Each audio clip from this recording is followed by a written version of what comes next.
दोस्तों, दुनिया के नक्शे में यहाँ पर मौजूद है हमारी दुनिया का एक हद से ज़्यादा खूबसूरत और छोटा मुल्क अल्बानिया। ये यूरोप का एक ऐसा मुल्क है जिसकी गिनती वर्ल्ड वाइड दुनिया के सबसे छोटे और सबसे कम आबादी वाले मुल्कों में होती है। और तो और अगर कोसोवो को हटा दिया जाए तो कागजी तौर पर फिर भी ये अल्बानिया यूरोप का वाहिद मुस्लिम मुल्क है। मगर यहाँ पर हैरानी की बात यह भी है कि अगर आप लोग इस मुल्क के बारे में गहराई से रिसर्च करेंगे तो आपको ये भी मालूम होगा कि ये मुल्क दुनिया के उन ममालिकों में शामिल है कि जहाँ पर इस वक्त सबसे ज़्यादा एथीस्ट लोग रहते हैं। और तो और अगर आप लोग खुद भी अल्बानिया को विज़िट करेंगे, वहाँ जाकर वहाँ के लोगों से मिलेंगे, तो वहाँ पर ज़्यादातर लोगों के नाम तो मुस्लिम होंगे ही। साथ ही साथ अगर आप लोग वहाँ के लोगों से इनके रिलीजन के बारे में पूछेंगे तो वो अपने आप को मुस्लिम ही बताएंगे। मगर हाँ, वो मुस्लिम हैं, इस बात के अलावा ना वो इस्लाम के बारे में कुछ जानते हैं और ना ही वो इस्लाम से जुड़ी हुई चीज़ों को फॉलो करते हैं। और ये हाल इस वक्त अल्बानिया के लगभग ज़्यादातर मुस्लिम आबादी का है। मुझे पता है दोस्तों, अब आप में से ज़्यादातर लोगों के दिमाग में यही चल रहा होगा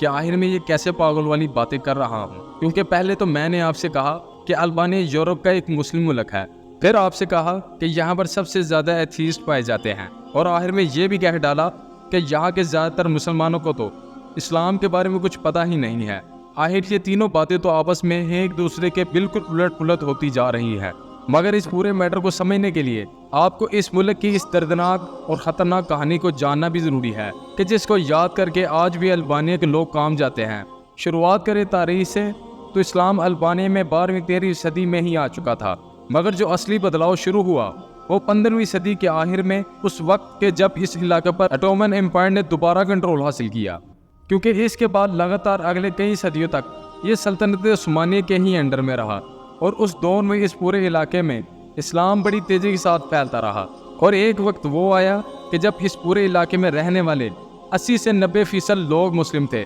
मगर फिर 20वीं सदी के बिल्कुल शुरू में ही, यानी फर्स्ट वर्ल्ड वॉर के दौर में,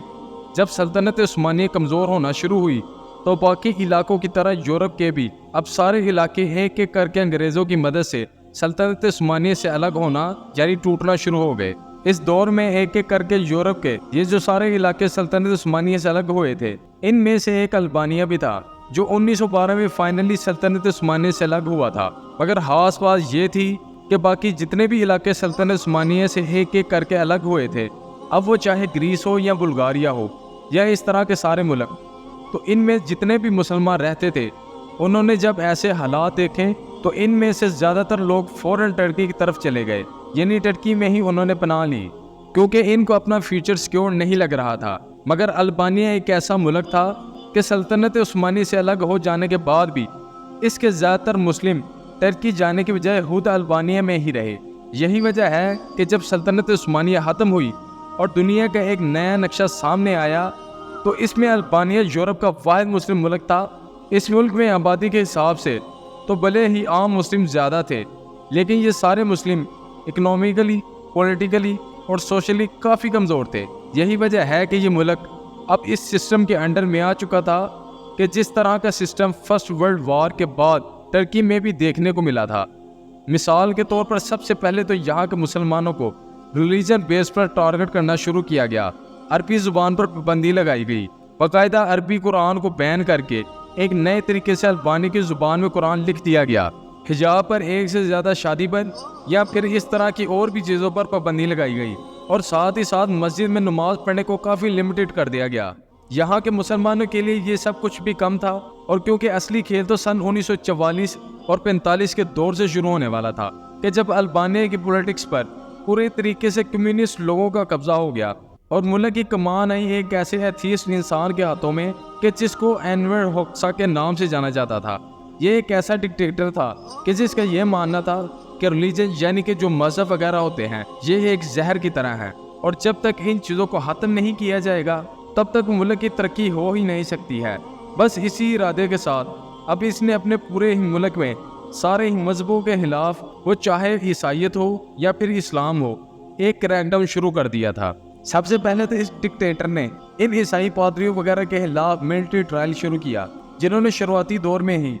इसकी हुकूमत की मुखालफत की थी, और इनमें से कुछ को तो बगैर मिलिट्री ट्रायल वगैरह के ही मौत की सज़ा दे दी गई थी। एनवर होक्सा ने अब पूरे ही अल्बानिया में अपनी कम्युनिस्ट आइडियालॉजी को तेज़ी के साथ फैलाने के लिए نئے نئے طریقے اپنانا بھی شروع کر دیے۔ اس نے اپنے دور میں اب ایسی بہت ساری پروپیگنڈا فلم وغیرہ بھی ریلیز کروانا شروع کی جس میں عیسائی پادریوں کو یا پھر مسلم اسکالر وغیرہ کو ایک ولن کے طور پر دکھایا گیا۔ البانیہ کے جو عام لوگ ہیں وہ ان سبھی لوگوں سے اور ان کے مذہبوں سے نفرت کرنے لگے۔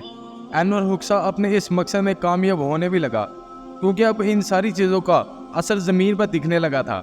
مسلم لوگ اس دور میں نماز وغیرہ پڑھنے کے لیے مسجدوں میں جانے سے کترانے لگے، اور تو اور مسلمانوں نے اب پبلکلی سلام کرنا یا پھر پبلک میں ایسے اسلامی کپڑے پہننا وغیرہ بھی ختم کر دیے کہ جس سے صاف طور پر یہ ظاہر ہو جائے کہ وہ مسلم ہیں۔ انور حکسا کی طرف سے سویدھان میں بدلاؤ کر کے البانیہ کو ایک مسلم ملک سے ایسے ملک میں تو پہلے ہی بدل دیا گیا تھا کہ جس ملک کا کوئی بھی ریلیجن یعنی کوئی بھی مذہب نہیں تھا، مگر پھر سن 1967 میں ایک اور بڑا فیصلہ لیا گیا کہ جب انور حکسا نے بڑا بدلاؤ کرتے ہوئے اب البانیہ کو ایتھیسٹ ملک کے طور پر اعلان کر دیا۔ اس طرح سے یہ کاغذی طور پر دنیا کا پہلا ایتھیسٹ ملک بنا۔ غیر مذہبی ملک کا اعلان ہوتے ہی اب پبلکلی ساری ریلیجنس ایکٹیویٹی پر پابندی لگا دی گئی، جمعے کی نماز پر پابندی لگا دی گئی، قرآن وغیرہ رکھنے پر بھی اب ٹارگٹ کیا جانے لگا۔ پولیس وغیرہ لوگوں کے گھروں پر جا جا کر چھاپے مارتی اور چیک کرتی کہ کہیں ان کے پاس قرآن یا اس طرح کی کوئی مذہبی چیزیں تو نہیں ہیں، جن کے پاس بھی ہوتی ان کو جیل میں ڈال دیا جاتا۔ حجاب پر پابندی لگ چکی تھی اور اب مسلم نام وغیرہ رکھنے پر بھی پوری طریقے سے روک لگا دی گئی تھی۔ جیسے جیسے اس طرح کے فیصلے لیے جا رہے تھے، اس طرح کی پالیسیز لائی جا رہی تھی، ظاہر ہے پبلک میں مسلمانوں کے خلاف وائلنس بھی بڑھنے لگا تھا۔ رمضان کے مہینے میں بھی مسلمانوں کو ٹارگٹ کیا جانے لگا اور جو کوئی بھی روزہ رکھتا اس کو جیل وغیرہ میں ڈال دیا جاتا۔ آفسز وغیرہ میں بھی خاص طور پر نظر رکھی جاتی تھی۔ اگر کسی بھی بندے پر شک ہوتا تو فوراً اس کو زبردستی کوئی بھی چیز کھلا پلا دی جاتی تھی تاکہ اگر اس کا روزہ ہو بھی تو اسی وقت ٹوٹ جائے۔ شروع میں ایسے حالات بھی خفیہ طور پر جو مسلمان اسلام کو فالو کیا کرتے تھے اور خفیہ طور پر اپنے بچوں کو مذہبی تعلیم بھی دیا کرتے تھے، اب انہوں نے بھی دھیرے دھیرے بچوں کو مذہبی تعلیم دینا بند کر دی، اس ڈر کے ساتھ کہ کہیں ایسا نہ ہو کہ کبھی یہ چیزیں لوگ پبلک میں ظاہر کر دیں جس کی وجہ سے ان کی جان پر بن آئے۔ نتیجہ یہ ہوا کہ البانیہ کی اب نیکسٹ جنریشن آٹومیٹکلی ایتھیسٹ کی طرف بڑھنے لگی۔ اس کے بعد البانیہ کے انور حکسا نے اب وہاں کی مسجدوں اور مدرسوں کو بھی ٹارگٹ وغیرہ کرنا شروع کر دیا۔ رپورٹس بتاتی ہیں کہ سن 1967 کے دور میں صرف اور صرف 6 سے 7 مہینے کے اندر ہی انور حکسا کے حکم پر لگ بھگ 2000 سے بھی زیادہ مسجدوں کو ختم کر دیا گیا تھا۔ زیادہ تر مسجدوں اور مدرسوں کو تروا ہی دیا گیا تھا۔ باقی جو مسجدیں اسٹرکچر کے حساب سے کافی تاریخی اور عالیشان تھی تو ان کو سنیما گھروں، کسینوں، گودام یا اس طرح کی دوسری چیزوں میں بدل دیا گیا۔ لیکن دوستوں، وہ ایک کہاوت ہے کہ ہر چیز کی ایک لمٹ ہوتی ہے اور وقت اپنے آپ کو ضرور بدلتا ہے۔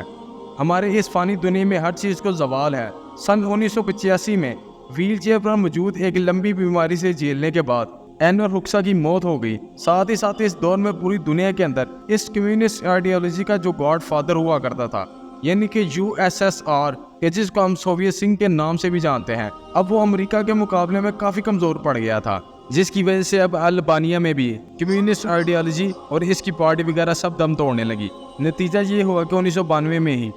USSR کے ختم ہونے سے اور ٹوٹنے سے پہلے ہی 1990 میں البانیہ کے لوگوں نے کمیونسٹ کو اپنے یہاں سے نکال پھینکا، اور ملک میں جب نیا سسٹم لاگو ہوا تو فائنلی ریلیجیس یعنی کہ مذہبی لوگوں کو چین کی سانس ملی اور مسلمان یا باقی دھرم کے لوگوں کے اوپر لگائی گئی ساری پابندی کو ہٹا دیا گیا۔ جتنی بھی مسجدیں ایک لمبے وقت سے بند پڑی ہوئی تھی ان سب کو دوبارہ کھولا گیا، اور لیڈ مسجد البانیہ کی وہ پہلی مسجد تھی جس میں 1966 کے بعد پہلی بار اذان دی گئی تھی۔ دھیان دینے والی بات یہ ہے کہ 1990 کے بعد یہاں کے مسلمانوں کو آزادی تو مل گئی تھی، لیکن اب حالات بالکل بھی ویسے نہیں تھے جیسے کسی دور میں ہوا کرتے تھے، کیونکہ ان کی یہ جو نئی جنریشن تھی یہ اسلام سے پوری طرح سے دور ہو چکی تھی۔ ان کو نہ تو قرآن پڑھنا آتا تھا اور نہ ہی نماز پڑھنی آتی تھی، اور نہ ہی اسلام سے جڑی ہوئی باقی چیزوں کے بارے میں بیسک نالج تھی۔ یہی وجہ ہے کہ دنیا کے الگ الگ مسلم ملکوں کی بہت ساری آرگنائزیشن نے یہاں پر جانا شروع کیا اور ان لوگوں کے اوپر اپنا کام کرنا شروع کیا۔ یہاں پر بہت سارے مدرسے کھولے گئے۔ ایون 2011 میں تو یہاں کی پہلی مسلم یونیورسٹی بھی اوپن کی گئی تھی تاکہ البانیہ کے مسلمانوں کی اس نئی جنریشن کو ایک بار پھر سے اسلام سے انٹروڈیوس کرایا جا سکے۔ وقت پر ان ساری آرگنائزیشن کی طرف سے یہاں کے مسلمانوں کی سوشلی اور فائنینشلی مدد بھی کی گئی۔ ان تمام کوششوں سے ظاہر ہے بدلاؤ تو کافی آیا ہے، मगर फिर भी सन 1945 से लेकर 1985 तक यानी कि लगातार 40 साल तक राज करने वाले अनवर हुसैन ने जो मुसलमानों का नुकसान पहुंचाया था, इसकी भरपाई शायद अभी भी नहीं हो सकी है और अगले कई सालों तक नहीं हो सकेगी। और ऐसा मैं इसलिए बोल रहा हूँ क्योंकि वो अल्बानिया मुल्क जिस पे आज मुसलमानों की आबादी 60% के करीब है, इन सारे मुसलमानों में से वो मुश्किल 10 से 15% मुसलमान ही ऐसे हैं जो वाकई प्रैक्टिसिंग मुसलमान हैं या फिर इस्लाम से जुड़ी हुई सारी बेसिक चीज़ों का नॉलेज रखते हैं, वरना ज़्यादातर का हाल यही है कि वो नाम के मुसलमान हैं, अपने आप को मुस्लिम भी मानते हैं, मगर एक लंबे वक्त तक कम्युनिस्ट माहौल में ज़िंदगी गुजारने के बाद वो इस्लाम की बेसिक चीज़ों से भी फेमिलियर नहीं है। फ़िलहाल दोस्तों, उतार चढ़ाव से बड़ी हुई अल्बानिया मुल्क की इस कहानी के बारे में आपकी क्या राय है, कमेंट्स बॉक्स में ज़रूर बताएं। वीडियो अगर इन्फॉर्मेटिव लगी तो लाइक करें, दोस्तों के साथ ज़रूर शेयर करें और ऐसी ही वीडियोस आगे देखने के लिए मेरे इस चैनल को सब्सक्राइब करने के साथ साथ बेल आइकन को भी ज़रूर प्रेस करें।